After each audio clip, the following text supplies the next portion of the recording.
নমস্কার শ্রোতা বন্ধুরা, আমি মোনালিসা আর আমার এই সাহিত্য বৈঠক চ্যানেলে আপনাদেরকে শোনাতে এসেছি বাংলা সাহিত্যের কিছু অমূল্য গল্প ও কবিতা। আজ পড়ব একটি ভিন্ন স্বাদের গল্প। মোক্তার ক্ষেত্রমোহন বাবুর স্ত্রী রসময়ের মৃত্যুর কিছুদিন পর থেকেই তিনি কিছু অদ্ভুত ঘটনার সম্মুখীন হন। সেই স্ত্রীর হাতের লেখা কিছু চিঠি পেতে শুরু করেন ডাকযোগে। কি কারণ রয়েছে এই ঘটনার পেছনে? ভূত নাকি অন্য কোনো ঘটনা? চলুন শুনে নেওয়া যাক প্রভাত কুমার মুখোপাধ্যায়ের লেখা ছোট গল্প রসময়ের রসিকতা। ক্ষেত্রমোহন বাবুর 18 বছরের দাম্পত্য জীবনে স্ত্রীর সঙ্গে যুদ্ধবিগ্রহ ও সন্ধি করতে করতেই কেটেছে। এমন রণরঙ্গিনী স্ত্রী এ বাংলায় দেখা যায় না বললেও চলে। ক্ষেত্রমোহনের বয়স এখন 40, স্ত্রী রসময়ীর 30। রসময়ী এ নাম যে রেখেছিল বলিহারি তার প্রতিভা। তবে রসও আবার অনেক প্রকার কি না, এক্ষেত্রে রৌদ্র রস। ক্ষেত্রমোহন একজন উঠতি মোক্তার, হুগলিতে থেকে বেশ 2 পয়সা উপার্জন করেন। বাড়ি তার হুগলিতে নয়, জেলার মধ্যে কোনো এক পল্লী গ্রামে। তবে কয়েক বছর হলো হুগলিতে বাড়ি তৈরি করে বসবাস করছেন। দুঃখের বিষয় এ পর্যন্ত ক্ষেত্রমোহনের সন্তানাদি কিছু হয়নি। স্ত্রীর যা বয়স, হবার বিশেষ সম্ভাবনাও নেই। অনেকদিন ধরেই তার মাসি পিসিরা আরেকবার বিয়ে করার জন্য তাকে অনুরোধ করছেন। ক্ষেত্রমোহনের আন্তরিক ইচ্ছাও তাই, কিন্তু রসময়ের ভয়ে এ পর্যন্ত চেষ্টা করার সাহস হয়নি। ইতিমধ্যে সামান্য একটা ঘটনা উপলক্ষে রসময়ী ভয়ানক ঝগড়া করে ক্ষেত্রমোহনকে 2 দিন বাড়ি ছাড়া করল এবং নিজে বাপের বাড়ি হালিশহরে চলে গেল। ক্ষেত্রমোহন তখন সাহসে ভর করে বাড়ি ফিরলেন এবং প্রতিজ্ঞা করলেন আর রসময়ীর মুখ দর্শন করবেন না, অন্যত্র বিবাহ করবেন এবং রসময়ীকে আর বাড়িও ঢুকতে দেবেন না। এই শেষ। হালিশহর গ্রামটি হুগলির অপর পারে, মধ্যে গঙ্গা বইছে। চৌধুরী পাড়ায় রসময়ীর বাপের বাড়ি। অনেক দিন হলো রসময়ীর বাবা মা গত হয়েছেন। এখন সে বাড়িতে রসময়ীর বিধবা দিদি বিনোদিনী এবং 2টি ছোট ভাই নবীন ও সুবোধ বাস করে। নবীন কাঁচরাপাড়ায় কারখানায় কাজ করে আর সুবোধ স্কুল শেষ করে এখন বাড়িতেই থাকে। কাজকর্ম এখনো কিছু জোটেনি। 1 মাস হলো রসময়ী হালিশহরে রয়েছে। আগে আগে এমন হলে 2-4 দিন বা বড় জোর 1 সপ্তাহ পরে ক্ষেত্রমোহন এসে উপস্থিত হতেন এবং অনেক সাধ্য সাধনা করে স্ত্রীকে বাড়ি ফিরিয়ে নিয়ে যেতেন। কিন্তু এবার তা হলো না দেখে রসময়ী চিন্তিত হয়ে পড়েছে। পাড়ার একটি বাচ্চা ছেলে প্রতিদিন নৌকায় গঙ্গা পার হয়ে হুগলির ব্রাঞ্চ স্কুলে পড়তে যেত। সে ছেলেটি গ্রামে প্রচার করে দিল ক্ষেত্রমোহন বাবুর বিয়ে, দিন স্থির হয়ে গেছে। এই কথা শুনে রসময়ীর দিদি বিনোদিনী একদিন বিকেলে ছেলেটিকে বাড়িতে ডেকে আনলেন। তাকে সন্দেশ ও রসগোল্লা খেতে দিয়ে জিজ্ঞাসা করলেন, বাবা নাকি আমাদের ক্ষেত্র আবার বিয়ে করছে? এ কথা কি সত্যি? হ্যাঁ সত্যি বই কি। আমাদের ক্লাসে সুরেশ বলে একটি ছেলে পড়ে, চুঁচুড়ায় তার মামার বাড়ি। তারই মামাতো বোনের সঙ্গে বিয়ে। ঠিক জানো? জানি বই কি, সুরেশই তো আমাকে বলেছে। দিন স্থির পর্যন্ত হয়ে গেছে। তার মামার নাম কি? নাম হরিশ্চন্দ্র চাটুর্যে জজ আদালতে কাজ করেন। তাদের বাড়িটি তুমি চেনো বাবা? হ্যাঁ, চিনি বই কি, সুরেশের সঙ্গে কতবার গিয়েছি। কত বড় মেয়ে! এই আমাদের বয়সী হবে। ছেলেটির বয়স 13 বছর। কেমন দেখতে? তা বেশ সুন্দরী। বিনোদিনী কিছুক্ষণ চিন্তা করলেন, শেষে বললেন, আচ্ছা বাবা, কাল একবার আমাদের 2 বোনকে সে বাড়িতে নিয়ে যেতে পারো? কেন? তাদের একবার মিনতি করে বলে দেখি, এ বিয়ে হলে আমার বোনটিরও সুখ হবে না, আর তার মেয়েও জলে পড়বে। কাল একবার আমাদের নিয়ে চলো। কখন? এই খাওয়া দাওয়ার পরে। আমার স্কুল কামাই হবে যে। একদিনের জন্য মাস্টারের কাছে ছুটি নিও, আমি বরং তোমায় একটা টাকা দেব, ঘুড়ি নাটাই এসব কিনো। ছেলেটি ব্যগ্রভাবে নিজের সম্মতি জানালো। পরদিন বেলা 11টার সময় 2 বোন ছেলেটিকে সঙ্গে নিয়ে চুঁচুড়ো যাত্রা করল। গঙ্গা পার হয়ে ঘোড়ার গাড়ি ভাড়া করে মাধবীতলায় হরিশবাবুর বাড়িতে পৌঁছালো। রসময়ী জিজ্ঞাসা করল, এই বাড়ি? ছেলেটি জবাব দিল, হ্যাঁ। আচ্ছা, তুমি গাড়ির ভিতরে বসো, আমরা চট করে ওদের সঙ্গে দেখাটা করে আসি। এই বলে 2 বোন গাড়ি থেকে নেমে বাড়িতে ঢুকলো। সে বাড়ির মেয়েরা কেউ তখন স্নান করছে, কেউ খেতে বসেছে, কেউ বা খাওয়া শেষ করে উঠানে বসে চুল শুকোচ্ছে। হঠাৎ 2 ভদ্রঘরের অপরিচিতা লোককে ঢুকতে দেখে একজন সবিস্ময়ে জিজ্ঞাসা করল, তোমরা কারা গা? বিনোদিনী বলল, আমরা হালিশহর থেকে তোমাদের সঙ্গে দেখা করতে এসেছি। মেয়েটি সন্দিগ্ধভাবে বললেন, এসো, বসো। 2 বোন বারান্দায় উঠে বসল এবং জিজ্ঞাসা করল, বাড়ির গিন্নি কোনটি? একজন বয়স্ক মহিলাকে দেখিয়ে বাকি সবাই বলল, ইনি গিন্নি। গৃহিণী জিজ্ঞাসা করলেন, তোমরা কি মনে করে এসেছো বাছা? বিনোদিনী বলল, তোমাদের মেয়ের নাকি বিয়ে? হ্যাঁ, আমার ছোট মেয়েটির বিয়ে। কবে? এই 20 মাঘ দিন স্থির হয়েছে। তা পাত্রটি কে? ক্ষেত্রমোহন চক্রবর্তী, হুগলিতে মোক্তারি করেন। তা সতীনের ওপর মেয়ে দিচ্ছ বাছা? প্রতি কথায় গৃহিণীর বিস্ময় বেড়ে উঠেছিল। তিনি জিজ্ঞাসা করলেন, তোমরা চেনো নাকি? চিনি না আবার, খুব চিনি, আমাদের গ্রামেই তো বিয়ে করেছে। গৃহিণী বললেন, হ্যাঁ, সতীন আছে বটে, কিন্তু সে স্ত্রীকে পরিত্যাগ করেছে। রসময়ী এতক্ষণ চুপ করে বসে শুনছিল। তার মনের রাগ ক্রমশই বাড়ছিল।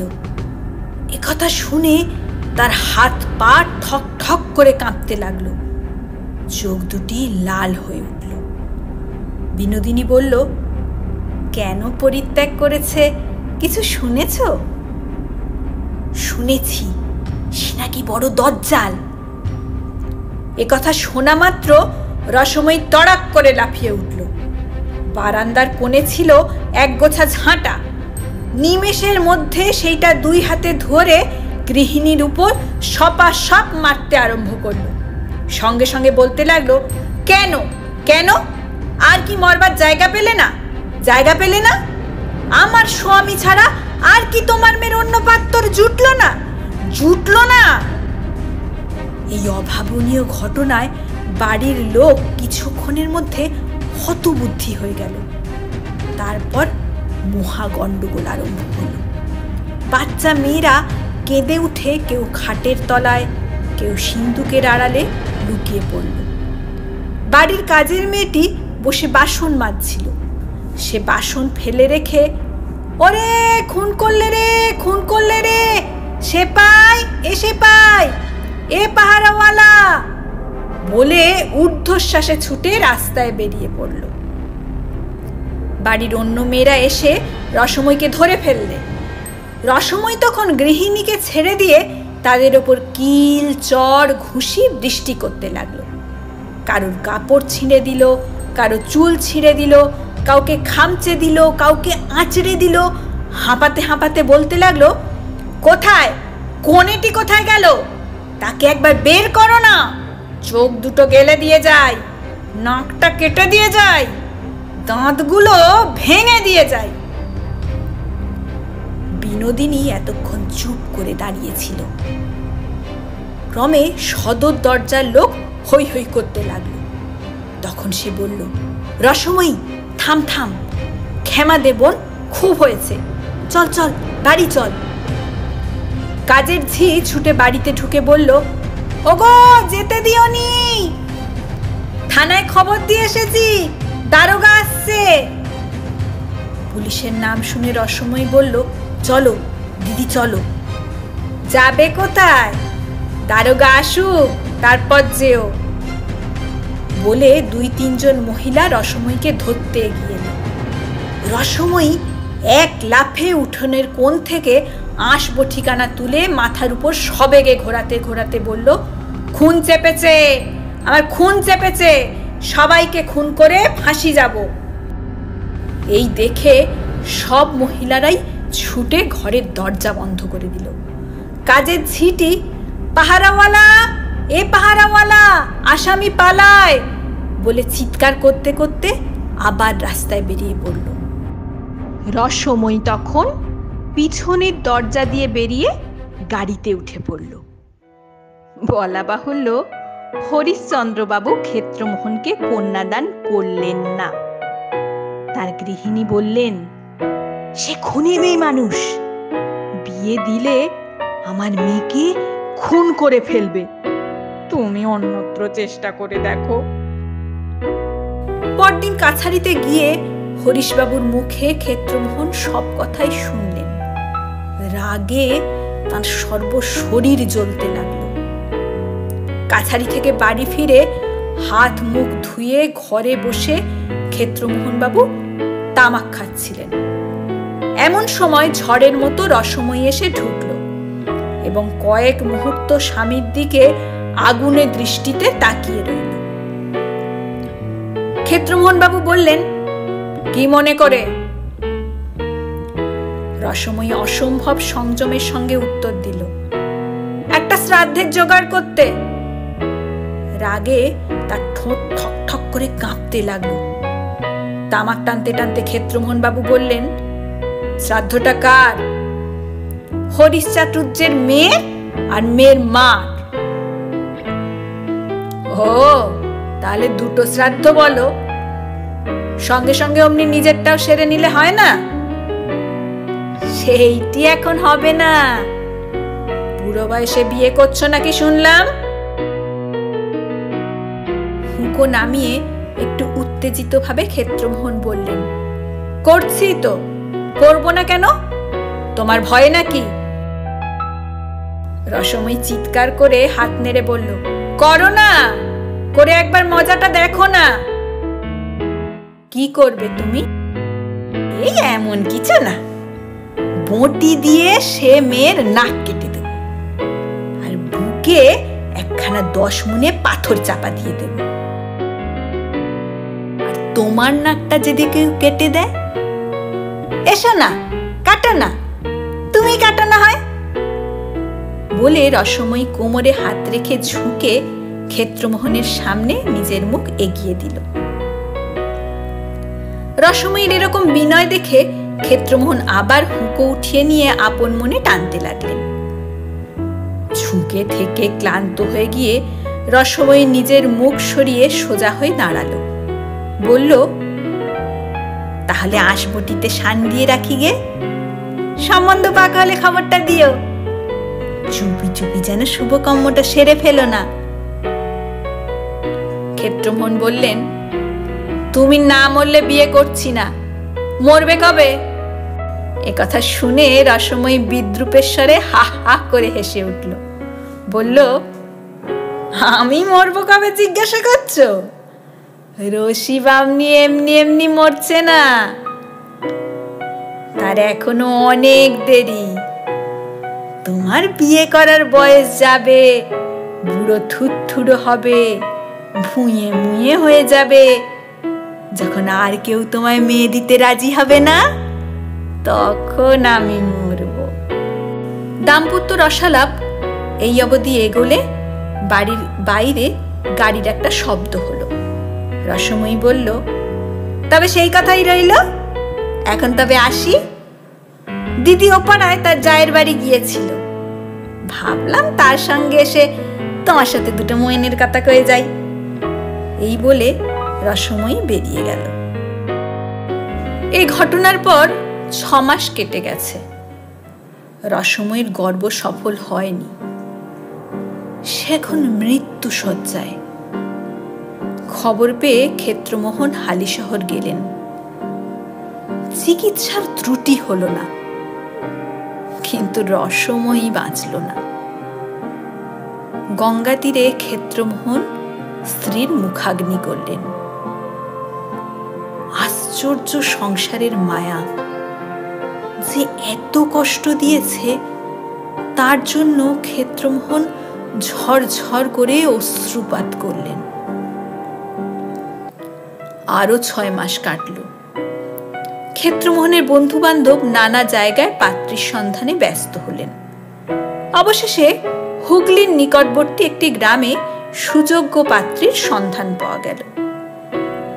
ক্ষেত্রমোহন নিজে গিয়ে পাত্রী দেখে আসলেন। মেয়েটি দেখতে শুনতে বেশ ভালো। বিশেষ করে মেয়ের বাবা এক বড় জমিদারের নায়েব। ওদিকে মামলা মোকদ্দমাগুলিও এই সূত্রে ক্ষেত্রমোহনের হাতে আসবে।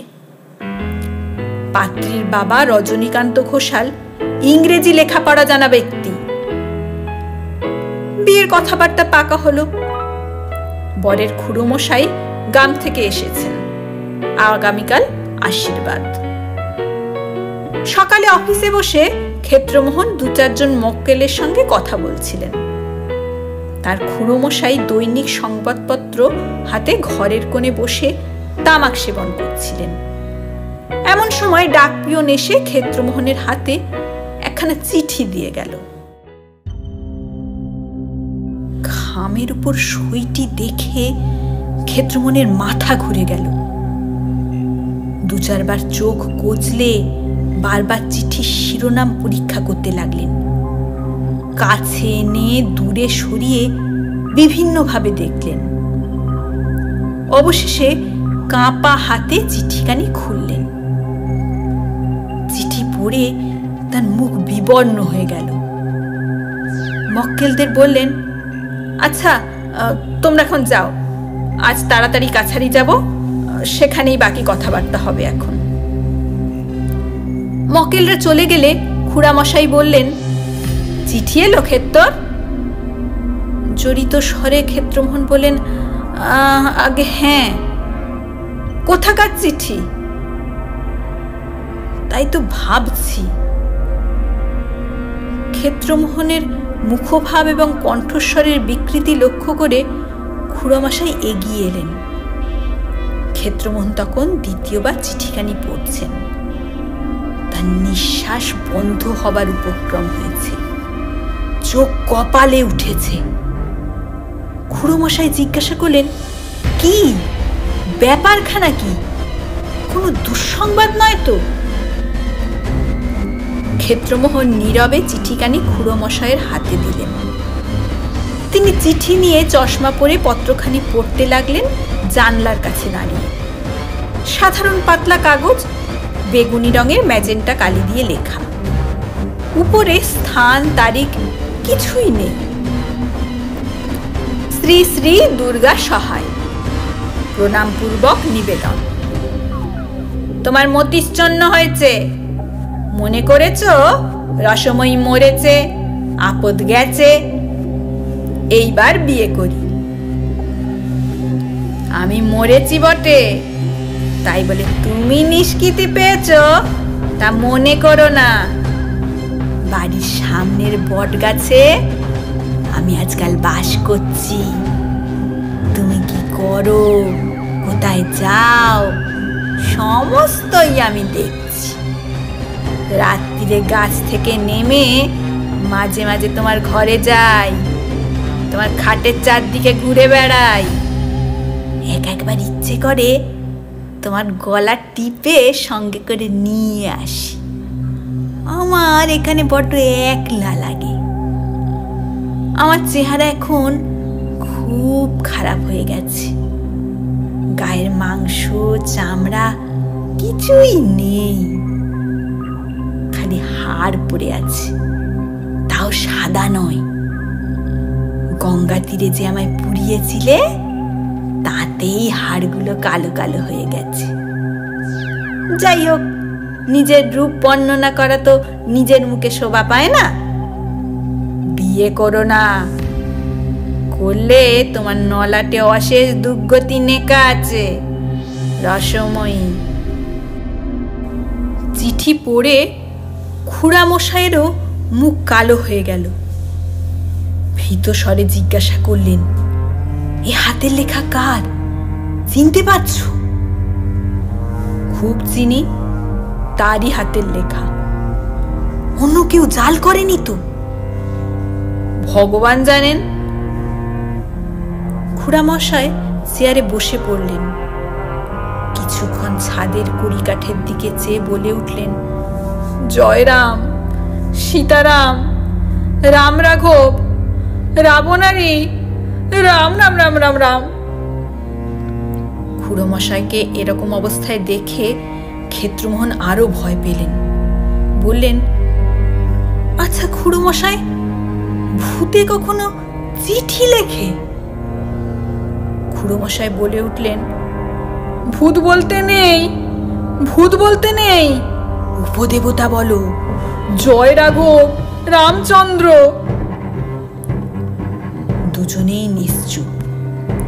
অবশেষে খুড়োমশাই বললেন, দেখো, কারোর বদমাইশি নয় তো? এমনটা কি হতে পারে? অনেক রকম ভৌতিক উপদ্রবের কথা শুনেছি, কিন্তু এরকমটা কখনো শোনা যায়নি। আচ্ছা, বৌমার হাতের লেখা আগেকার চিঠিপত্র কিছু আছে কি? লেখাটা মিলিয়ে দেখলে হয় না? ক্ষেত্রমোহন বললেন, পুরনো চিঠি আছে বই কি, বলে ঘর থেকে 4-5খানা পুরনো চিঠি বার করে আনলেন। খুড়োমশাই চশমার কাঁচ দুখানি ভালো করে কাপড়ে মুছে নিলেন। তারপর অত্যন্ত সাবধানে চিঠিগুলির হস্তাক্ষর মেলাতে লাগলেন। অবশেষে সেগুলি টেবিলের উপর ফেলে দীর্ঘশ্বাস ছেড়ে বললেন, একই হাতের লেখা তো দেখছি। খামখানা উল্টে পাল্টে দেখলেন। 1 পয়সার 6 খানওয়ালা সাদা খাম, তাতে 2 পয়সার টিকিট আঁটা। ক্ষেত্রমোহনের হাতে খামখানা দিয়ে বললেন, কোথাকার ছাপ দেখো তো? হুগলির ছাপ, কালকের তারিখ। খুড়োমশাই চুপ করে বসে রইলেন, আর মাঝে মাঝে অস্ফুট স্বরে বলতে লাগলেন, জয়রাম, শ্রীরাম, সীতারাম। কাছারির কাজে দেরি হচ্ছে দেখে ক্ষেত্রমোহন স্নান করে খেতে বসলেন, কিন্তু কিছু খেতে পারলেন না। রান্নাঘরের যেখানে বসে তিনি খাচ্ছিলেন সেখান থেকে বটগাছটা দেখা যায়। খান আর মাঝে মাঝে বটগাছটা দেখেন। এমন সময় গাছের একটা ডাল নড়ে উঠল। কার যেন হাসির শব্দ শোনা গেল। ক্ষেত্রমোহনের আর খাওয়া হলো না। সেদিন সন্ধ্যাবেলা খুড়ো ভাইপো কথা বলছিলেন।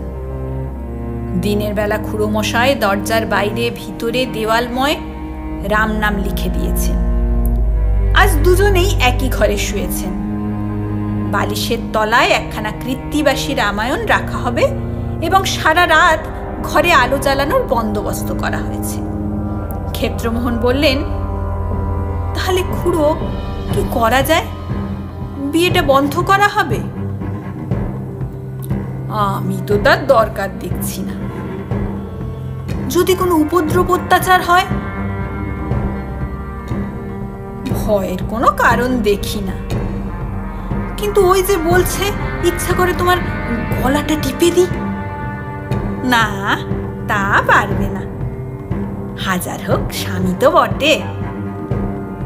আর যে বলছে বিয়ে করো না, করলে তোমার অশেষ দুর্গতি হবে। অশেষ দুর্গতি হবে তার মানে এ নাও হতে পারে যে আমি তোমার অশেষ দুর্গতি করব। ওর মানে বোধহয় এই যে অধিক বয়সে বিয়ে করলে যে সমস্ত সাংসারিক অশান্তি হয় তা তোমারও ঘটবে। ক্ষেত্রমোহন চুপ করে রইলেন। মনে যথেষ্ট ভয়, কিন্তু বিয়ে করার লোভ সম্বরণ করাও তার পক্ষে অসাধ্য। পরদিন আশীর্বাদ হয়ে গেল, কিন্তু ক্ষেত্রমোহন যে ভুতুড়ে চিঠি পেয়েছেন সে কথাও রাষ্ট্র হতে দেরি হলো না। নায়েব রজনীবাবুর কানেও এ কথা পৌঁছল। তিনি ইংরাজি জানা ব্যক্তি, শুনে হা হা করে হেসে উঠে বললেন, ভূত! এই ২০ শতাব্দীতে ভূত বিশ্বাস করতে হবে? বিয়ের দিন স্থির হয়ে গেছে, ৮ই ফাল্গুন, আর মাত্র ৫ দিন বাকি। দুই পক্ষেরই আয়োজন তুঙ্গে। বিকেলে বসার ঘরে ক্ষেত্রমোহন জনা কয়েক বন্ধু নিয়ে বসেছিলেন। এদের মধ্যে একজন সরকারি উকিল, নাম মনোহর বাবু। লোকটির বয়স ৪০ পার হয়েছে। চোখে সোনার ফ্রেমের চশমা, মাথায় ঝাঁকড়া চুল, মুখে প্রচুর গোঁফ দাড়ি, হাতে বড় বড় নখ। এক কথায় লোকটি থিওজফিস্ট। ক্ষেত্রমোহনের ভুতুড়ে চিঠি প্রাপ্তির খবর শোনা থেকে মনোহর বাবু এর সঙ্গে ঘনিষ্ঠতা বাড়িয়েছেন। অপরজন মধ্যযুবক, সুরেন্দ্রনাথ। ইনি এলে ফেল করা শিক্ষিত মোক্তার, প্রচুর ইংরাজি উপন্যাস পড়েছেন। সুরেন্দ্রবাবু বললেন, ক্ষেত্রবাবু, একটা কথা আমার মনে হচ্ছিল।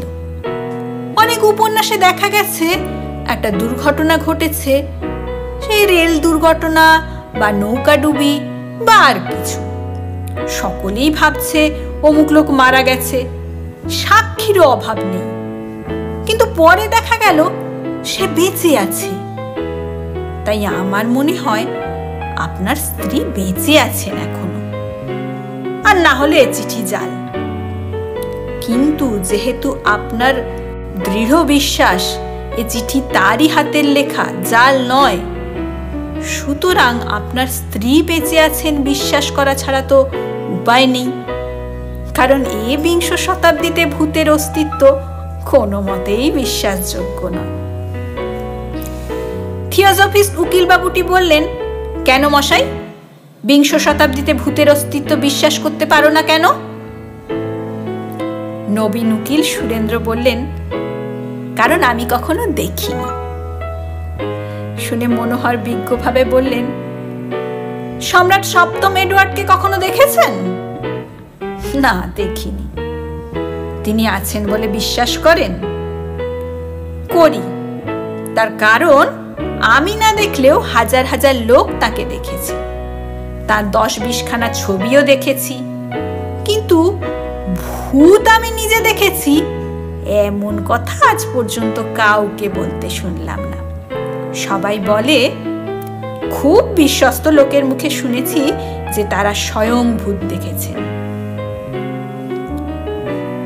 মনোহর বাবু তার সুঘন দাড়ির মধ্যে আঙুল চালাতে চালাতে বললেন, আপনি বললেন হাজার হাজার লোক সম্রাটকে দেখেছে, তেমনি হাজার হাজার লোক অশরীরী আত্মাকেও প্রত্যক্ষ করেছে। আপনি বললেন যে সম্রাটের ১০-২০ খানা ছবি দেখেছেন, তেমনি ১০-২০ খানা ভূতের ছবিও আপনাকে আমি দেখাতে পারি। যদি দেখতে চান একদিন আমার বাড়িতে যাবেন। আমার একখানা বইয়ে কেটি কিং এর ছবি আছে। প্রথম চার্লসের সময় কেটি কিং নামে একটি মেয়ে জীবিত ছিলেন। 16 বছর বয়সে তার মৃত্যু হয়। গত শতাব্দীর মধ্যভাগে আমেরিকা ও ইউরোপের নানা জায়গায় কেটি কিংকে দেখা যায়। তার নাড়ি পরীক্ষা করা হয়েছে, তার শরীরে সূচ ফুটিয়ে দেখা হয়েছে, ঠিক মানুষের মতো রক্তপাত হয়। তার ফটোও তোলা হয়েছে। সেই ফটো আমার বইয়ে আছে, আসবেন দেখাবো। সুরেন্দ্র মিটিমিটি হেসে বললেন, আপনারাও যেমন ভালো মানুষ, ওইসব বিশ্বাস করেন। ভূতবাদীদের কত জোচ্চুরি ধরা পড়েছে তার সংখ্যাই আছে। কেটি কিং এর দেহে সূচ ফুটিয়ে রক্তপাত হয়েছে, এটা আপনি বিশ্বাসযোগ্যতার প্রমাণ বলে উল্লেখ করলেন। আমার তো ঠিক উল্টোটাই মনে হয়। সূচ ফোটালে রক্ত পড়তো না, অথচ শরীরে মানুষ একটা দাঁড়িয়ে রয়েছে দেখছি। তাহলে বরং বিশ্বাস করা যেত এটা যে বাস্তবিক মানুষ নয়। এক্ষেত্রে দেখুন, ভূত তিনি বাড়ির সামনেই বট গাছে থাকেন। চিঠি যখন লিখতে পারেন তখন অনায়াসেই মূর্তি গ্রহণ করে নিজের বক্তব্য বলে যেতে পারতেন, কিন্তু তা না করে কষ্ট করে খাম, কাগজ, কালি সংগ্রহ করলেন। চিঠিখানা টেবিলের উপর রেখে গেলেই হতো। তা না করে 1 মাইল দূরে পোস্ট অফিসে গেলেন, আবার 2 পয়সা খরচ করে টিকিট কিনতে হলো। মশাই, ভৌতিক জগতে পয়সা যদি বাস্তবিকই এত সস্তা হয়, তাহলে না হয় সেইখানে গিয়ে প্র্যাকটিস শুরু করি। মনোহর বাবু একটু বিরক্ত হয়ে বললেন, মশাই, জিনিসটা হাসি তামাশার নয়, এসব গভীর বিষয়। অনেক চর্চা, অনেক আলোচনা না করে এ বিষয়ে মতামত প্রকাশ করা উচিত নয়। ভৌতিক জগৎ থেকে ডাকে চিঠি আসা এই প্রথম নয়। হিমালয় থেকে মহাত্মারাও মাঝে মাঝে ডাকে চিঠিপত্র লিখে থাকেন। কুটুম্বিলাল নামে এক মহাত্মা এরকম অনেক চিঠি আমাদের মাতাম ব্লাঠাসবিকে লিখেছিলেন। তারাও মনে করলে সাক্ষাৎ আবির্ভূত হয়ে বক্তব্য বলে যেতে পারতেন, কিংবা চিঠি উড়িয়ে টেবিলে ফেলে যেতে পারতেন, কিন্তু ডাকেই তারা চিঠিপত্র পাঠাতেন। এই শুনে সুরেন্দ্র মুচকি হেসে বললেন, কুটুম্বিলালের চিঠি তো কোন কালে জাল বলে সাব্যস্ত হয়ে গেছে। হডসন বলে একজন বৈজ্ঞানিক নিজে ভারতবর্ষে এসে এ বিষয়ে অনুসন্ধান করে প্রমাণ করে দিয়েছেন যে মাদাম ব্লাভাটস্কির আর দামোদর বলে এক ব্যক্তি সব চিঠি জাল করেছিলেন। এ কথা শুনে থিওজফিস্ট বাবু ভ্রু কুঞ্চিত করে বিরক্তি স্বরে বললেন, ওসব হিংসুটে লোকের বই পড়বেন না, আমার কাছে আসবেন, ভালো ভালো বই পড়তে দেব। তা পড়লে আপনার সমস্ত অবিশ্বাস দূর হয়ে যাবে। মাদাম ব্লাভাটস্কি যে কত বড় মানুষ ছিলেন তা তার আইসিস আনভেল্ড বইটি পড়লেই বুঝতে পারবেন। সুরেন্দ্র হেসে বললেন, সে বইটি পড়িনি বটে, তবে এডমন্ড গ্যারেটের আইসিস very much unfold or the story of the Mahatma hoax বইটি পড়েছি। লাইব্রেরিতে আছে, দেখতে চান তো এনে দিতে পারি। এ কথায় মনোহর বাবু রেগে আগুন হয়ে বললেন, ওই আপনারা একটা কথা শিখে রেখেছেন, গাল দেওয়া যায় না এমন ভালো জিনিস নেই। যত সব কুচক্রি বদমাইশ লোক মিছিমিছি মাদামের অপবাদ রটনা করছে। এমন সময় বাইরে শব্দ হলো, বাবু, চিঠি এসেছে।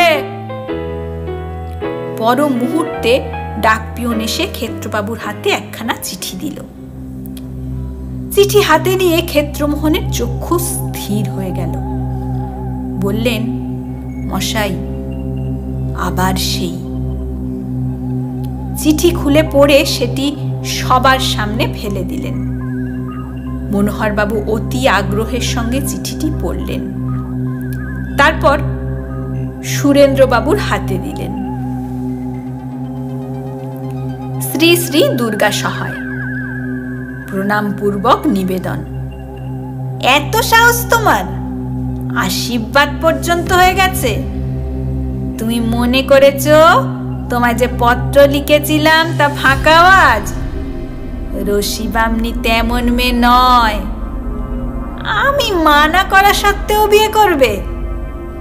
এখনো সাবধান হও, এ দুর্মতি ত্যাগ করো, নইলে একদিন গভীর রাতে তুমি যখন ঘুমবে, বট গাছ থেকে নেমে বুকে একখানা 10 মুনে পাথর চাপিয়ে দেব, ঘুম আর ভাঙবে না। রসময়ী। একে একে সকলেই চিঠিখানা পড়লেন, পড়ে স্তম্ভিত হয়ে গেলেন। সুরেন্দ্রবাবুর মুখও শুকিয়ে গেল, তবু মন থেকে সংশয় গেল না।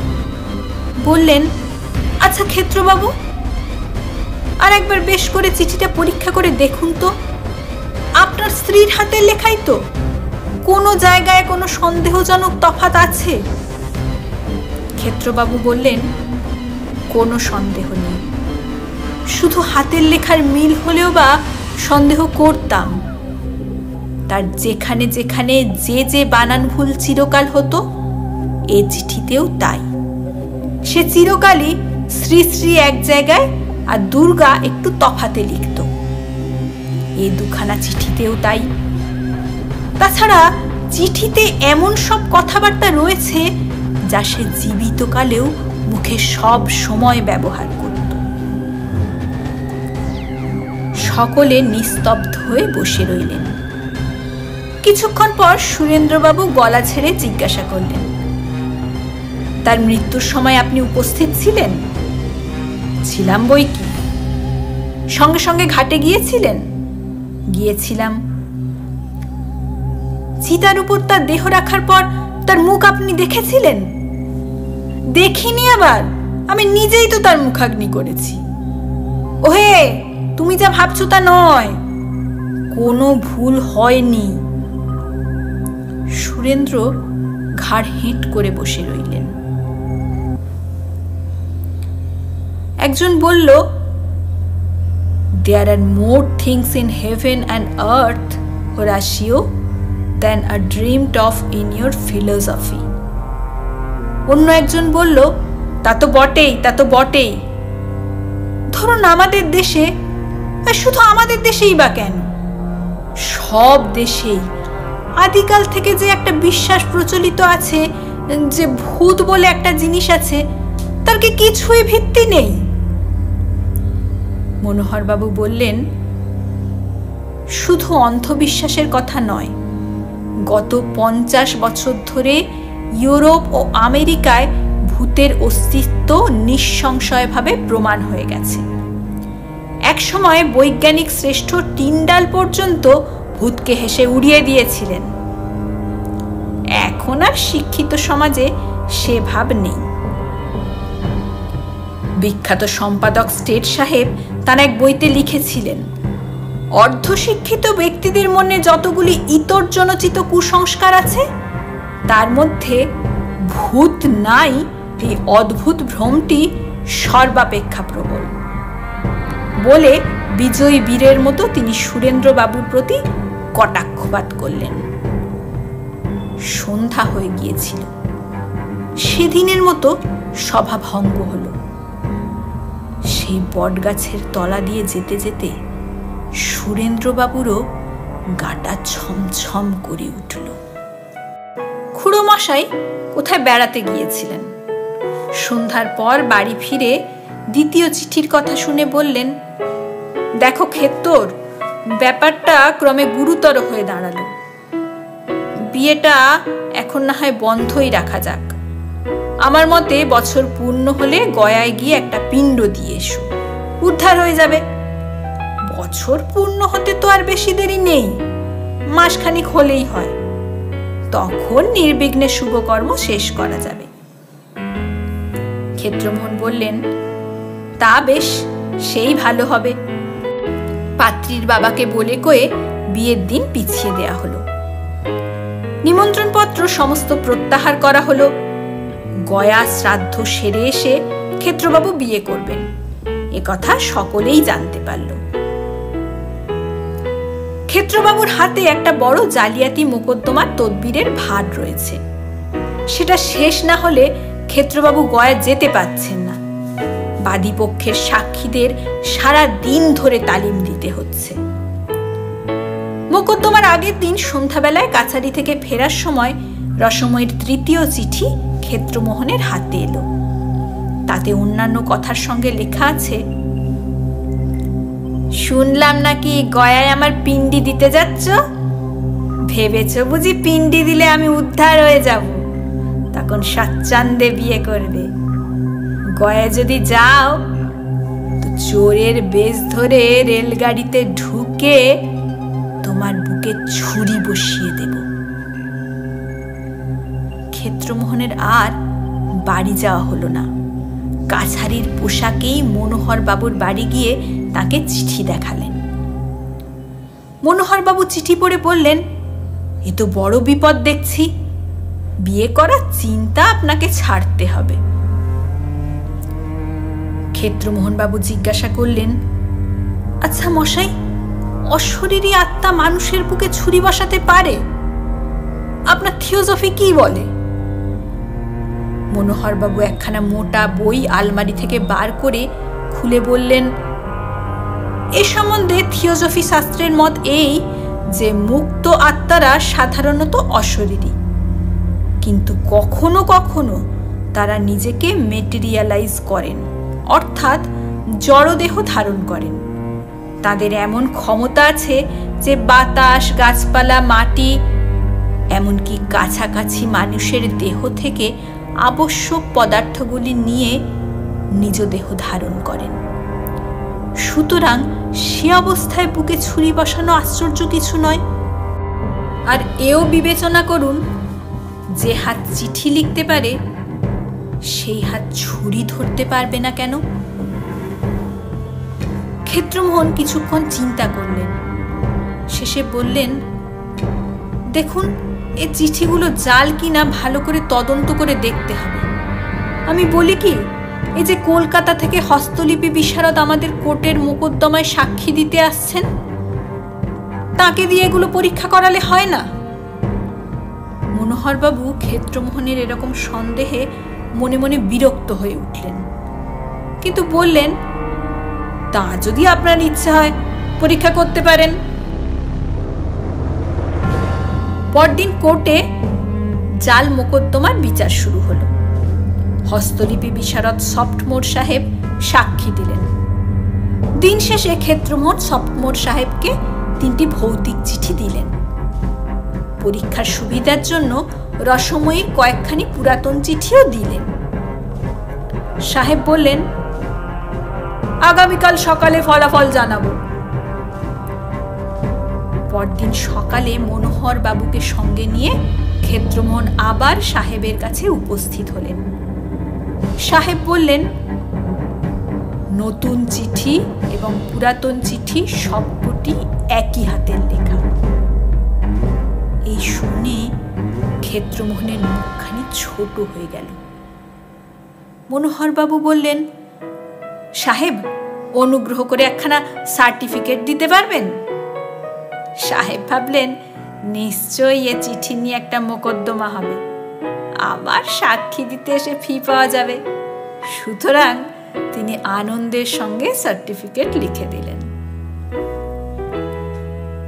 বাড়ি ফেরার সময় মনোহর বাবু ক্ষেত্রবাবুকে বললেন, এই চিঠিগুলির অনুলিপি আর সাহেবের সার্টিফিকেট যদি আমাদের থিওজফিক্যাল রিভিউ নামক মাসিক পত্রিকায় ছাপতে পাঠাই, তাতে আপনার কি কোনো আপত্তি আছে? আমরা যাকে স্পিরিট রাইটিং বলি, তার সুন্দর অকাট্য প্রমাণ হবে। না, তাতে আমার আপত্তি নেই। থিওজফিক্যাল রিভিউ এর পরের সংখ্যায় সার্টিফিকেট সহ চিঠিগুলি ছাপা হয়ে গেল। নানা জায়গা থেকে বড় বড় থিওজফিস্টরা ক্ষেত্রমোহনকে চিঠি লিখতে আরম্ভ করলেন।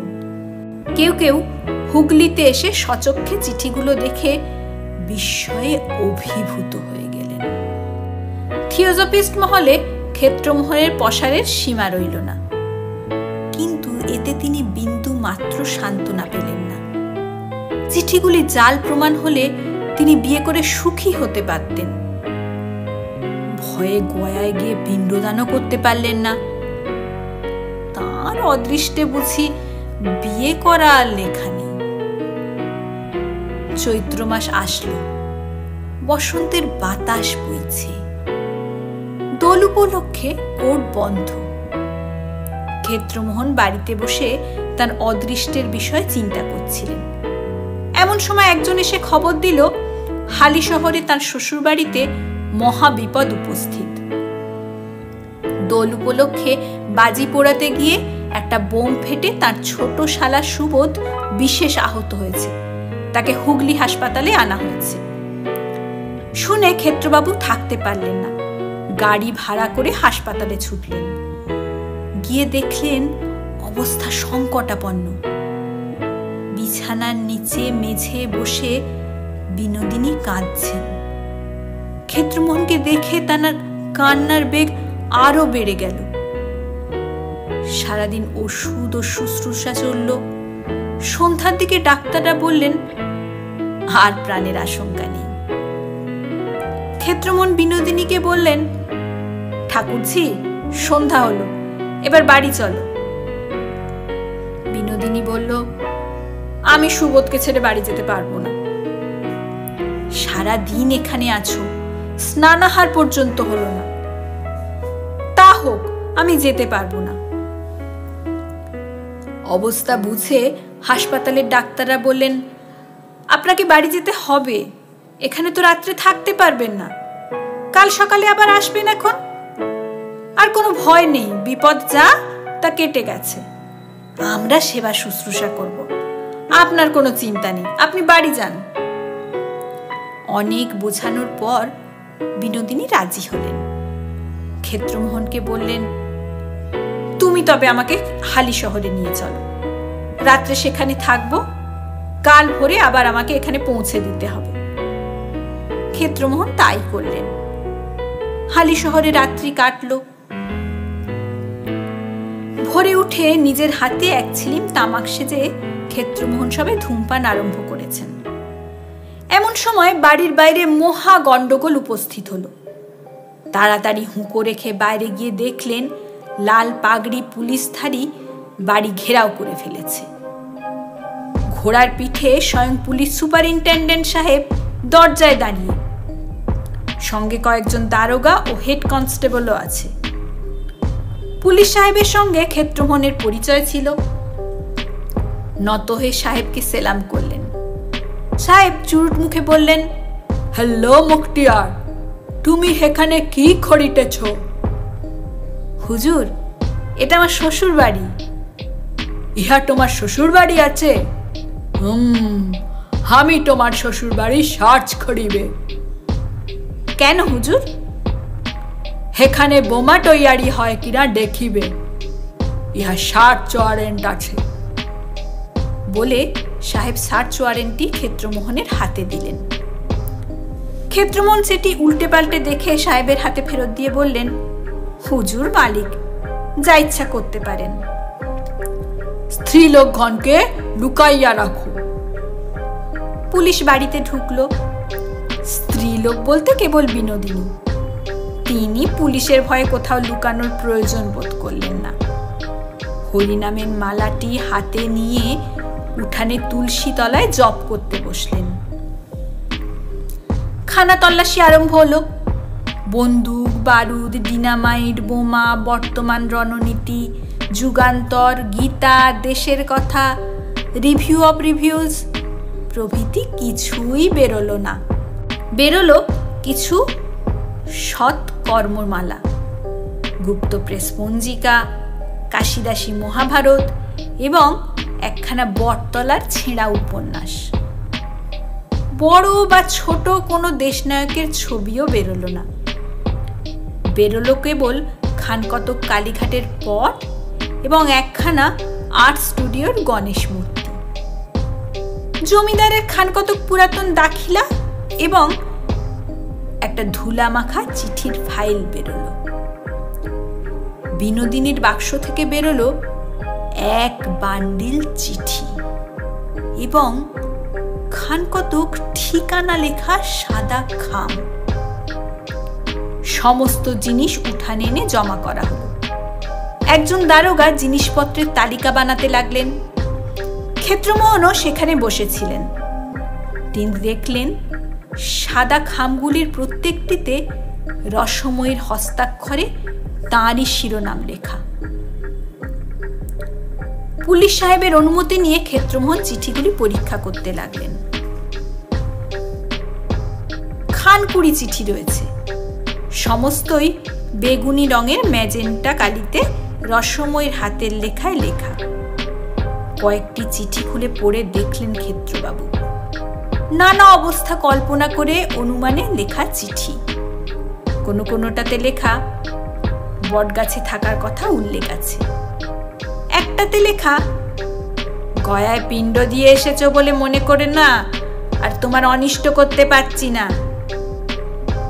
এখনো রশি বামনি তোমার ঘাড় মটকাতে পারে। একটাতে লেখা শুনলাম নাকি বিয়ের দিন স্থির হয়েছে, এখনো সাবধান।